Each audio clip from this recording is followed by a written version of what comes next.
Alrighty, hello everybody, and welcome back to the 1K World Cup 2025, presented by Joke. We're back for the next match in this massive block of matches, 3 up, 3 down. We're back with Peru taking on China in this round of 16 winners bracket matchup. And funnily enough, China was our 3rd seed. Peru our 7th seed. But oh, how the times have changed. Last weekend actually having some consequences. China falling to the 10th seed in Mexico last weekend means that Peru needing to face China instead of Mexico in this matchup, and we've got all the formalities out of the way. We're jumping right on into the action. Peru with the 88, China with the 70, and Peru opting to go straight into Slan Lat to start things off here.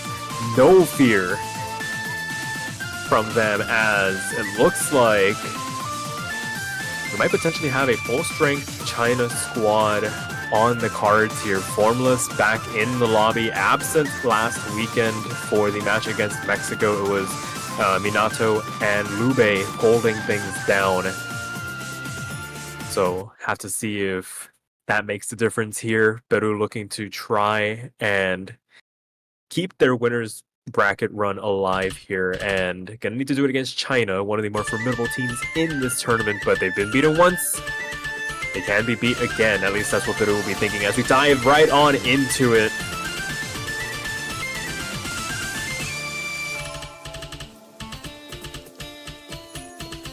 A very understandable pick at the end of the day for Peru. A very physically capable team. And it's going to be Brunex and Alemano looking to bring it home for them. But Brunex going to pick up the first drop. A massive one in the grand scheme of things. Tossing an entire triplet stream section, gonna give China a bit of a lead to work with. 16,000 points can evaporate in an instant, and this song is long enough that comebacks are possible if misses come later on. The fact that it takes so long to get up over that 400 combo cap, basically half the chart, and Minato is gonna be the next one to fall on the next triplet burst section. Not at the worst portion of it just yet, just a brief introduction to that triplet section that is going to inundate the playfields for all of the players, going to shrink the lead by half. 8,000 points as we transition on into the back half. Everybody getting themselves situated, everybody transitioning beautifully into the section. Formless and Alemano going up against each other on the bottom half of the playfield. Brunex going to fall once again, going to help re-establish his lead for China as we continue on. Formless winning the accuracy battle against Alemano, despite both of them holding on to their FCs. And Minato recovering beautifully from their earlier drop here, going to mitigate any potential score loss as the worst of the chart is now over. Brunex picking up yet another drop, going to help exacerbate things. 50,000 points to lead for China on Peru's first pick. And this is more what we were expecting from the Chinese as Minato picks up yet another drop, a second one for them.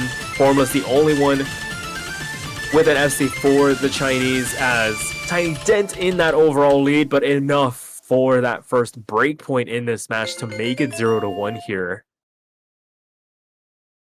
A V1SS to top it all off. What a way to reintroduce yourself to the 1K World Cup here from Formless when all was said and done. Great scores across the board. But ultimately, it is a break point that Peru will have to claw back. It is their first opportunity to do it. China on the clock here for their first pick in this match.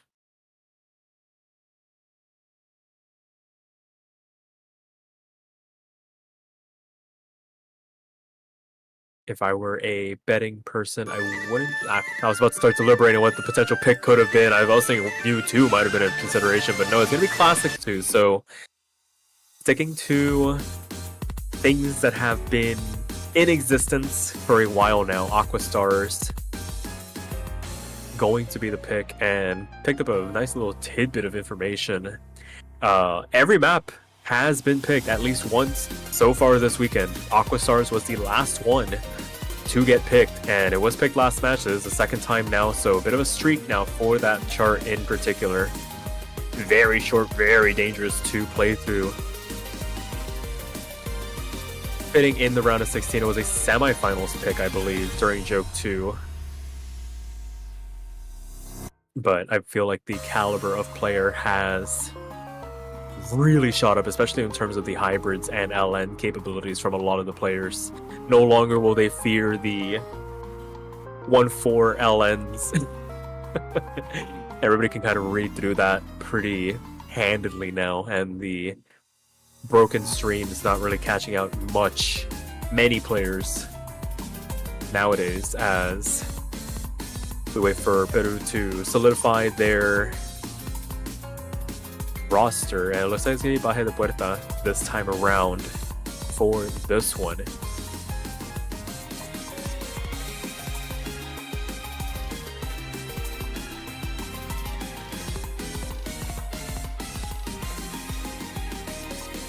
So just waiting on the players to ready up, get situated in the lobby. MP start command comes out. Gonna get into the second map of this best of 9. Peru looking to try and get that breakpoint back. China looking to try and make it a quick 2-0 to start this match off.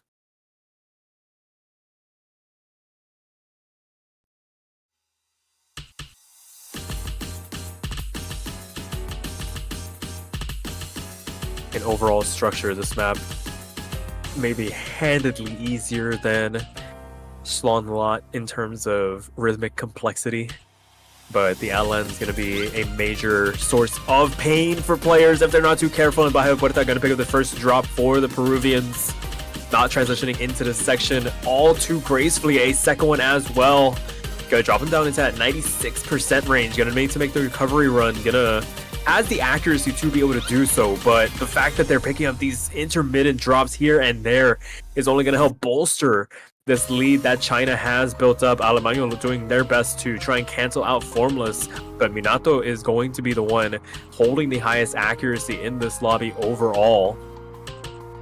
As we make our way through into the back half of the chart now, 53,000 points to margin for China's lead as we dive back on into the 1-4 streams.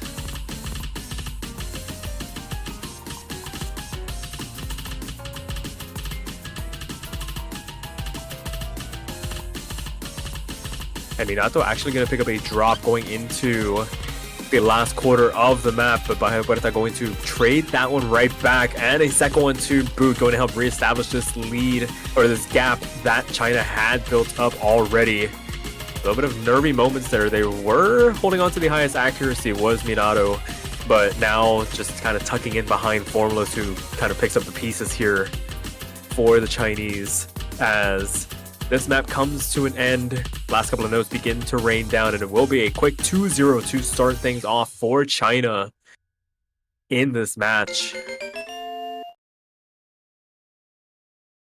A V1 double S from Formless. And everybody else doing a pretty good job. Minato actually out-ratioing Formless, but just finding that one drop, and it rears its head once again. It is indeed a combo game in 1K at times.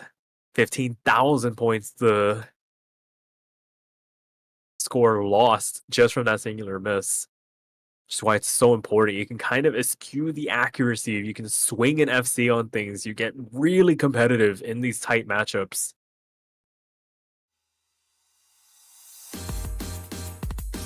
Now Peru up to pick once again. A fast start to this match. Basically going 0 to 100 in seconds here. And now Peru needing to find a pick that'll work for them. I could see something like the fan pick coming out here. Maybe hide and seek if they want to stick with these more straightforward rice picks. If they want to get really spicy, Got Noir Forever and Null Parse are always a consideration. Everything else, basically roll the dice on the hybrids and haven't really been faring too well on those. Took a gamble with the most physical map in this pool, at least in terms of the amount of triplets you have to read through. Didn't pay off that time, but could potentially put together a run if they can just keep those two FCs on the board. And it looks like it is going to be hide and seek coming out here. So just a raw ratio battle, throwing down the gauntlet.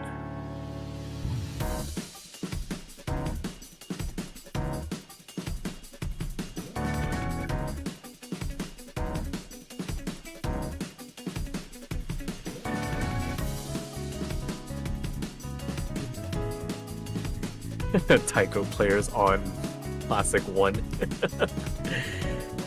Yeah, this is a dream for Taiko players, not needing to worry about a single LN, well, few LNs, in comparison to some of the other things that they kind of get put through.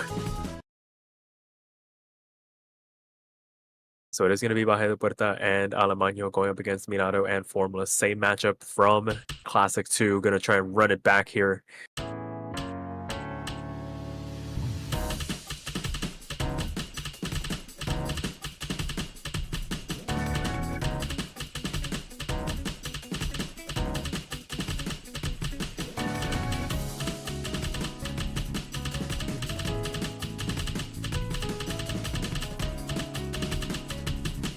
So as we get through this introduction, it's really just, can you hold your mettle and keep the nerves to an absolute minimum? 200s are not allowed. Misses are going to be fatal on a chart like this. And right now the lead, only 2,000 points. These tiniest of margins. Baja de Puerta going to pick up the first drop in this one as well. Going to extend this lead to 10,000 points for China. Pretty clean drop overall, but a number of 100s and the break to boot thereafter. Going to drop them down into the mid 98% range. And what was a 10,000 point lead explodes to 30,000 and climbing because of the fact that Minato and Formless are now over that 400 combo cap and holding on to this 99.9% accuracy. You'll be able to take that drop and run with it all the way to the bank here. Alemano doing everything in their power to try and keep this lead in check, but there's only so much you can do by yourself here as Baja de Puerta looks to try and make that recovery run.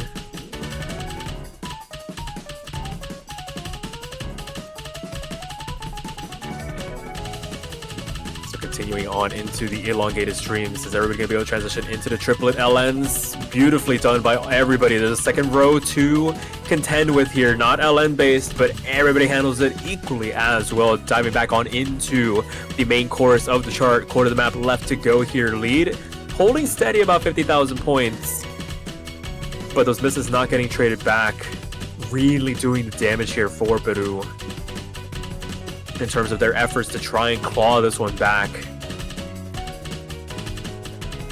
And they opted to try and go into a bit of a ratio battle. Came close, but not able to keep the FCs intact, proving once again to be the Achilles heel for Peru. And China going to make it 3-0 to start this match off, going into their next pick, the opportunity to make it a match point situation right out of the gate here.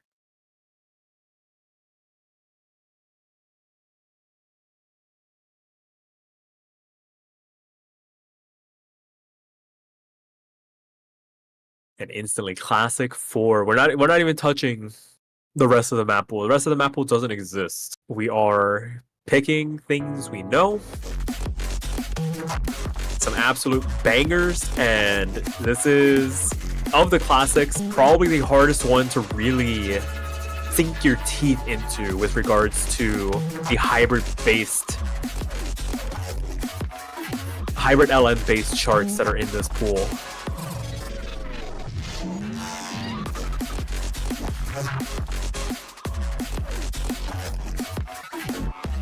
Imagine Brunix might be checking back in for Peru here.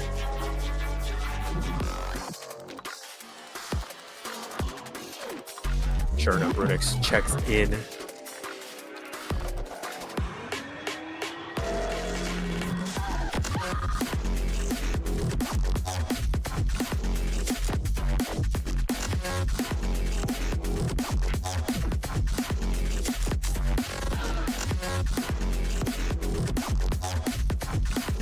So as we wait for the players to ready up here, they're a pretty short map, all things considered, just barely over 2 minutes, but the amount of things you have to do inside of those 2 minutes can definitely become very overwhelming if you're not too careful.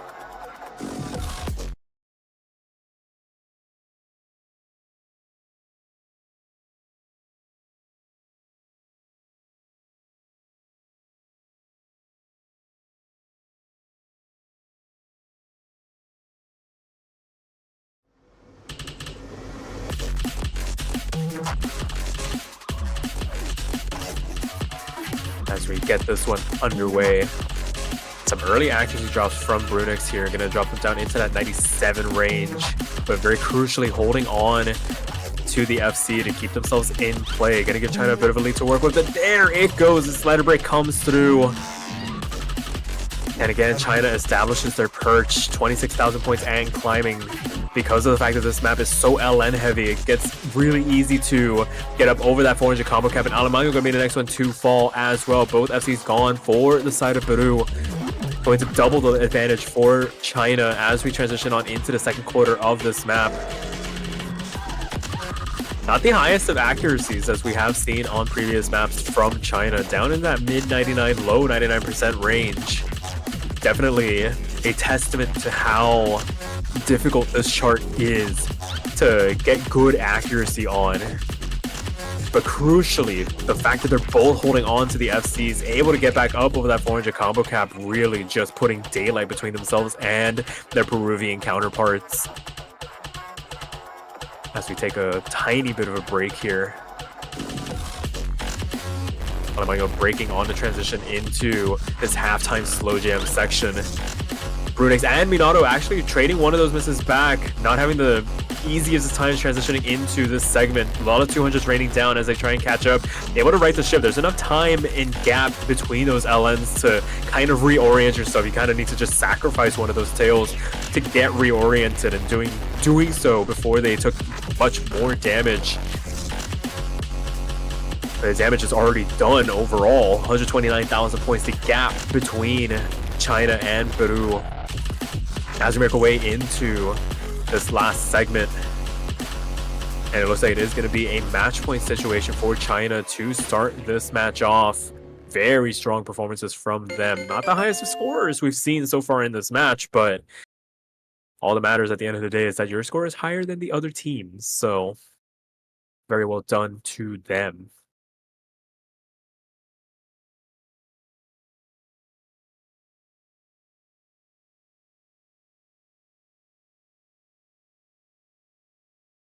That's going to be the old map coming through here. So finally venturing away from the classic picks, we go back all the way back to Joke 1. Another pure rice pick. A couple of LNs, I think, here and there, but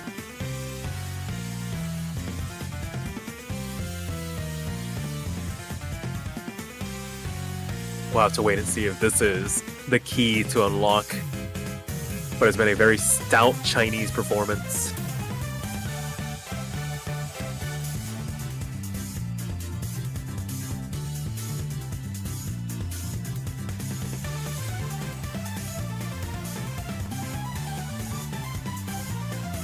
Looks like the players are ready. We're going to get into this fifth map of a potential 9.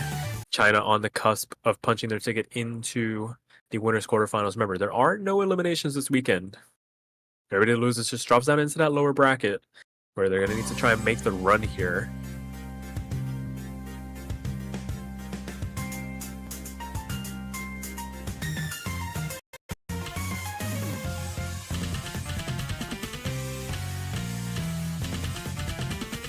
This map very tricky in its own right.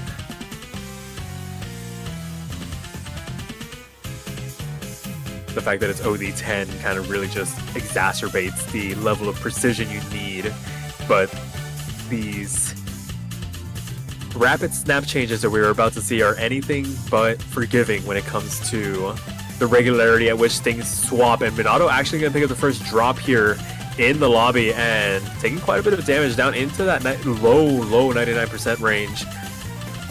And despite Brunix holding on to the 96, the fact that they're holding on to the FC meant that they were able to hold on to the lead for just that little bit longer. The damage finally catching up to them. Gonna swing the lead back on over to China. 12,000 points though.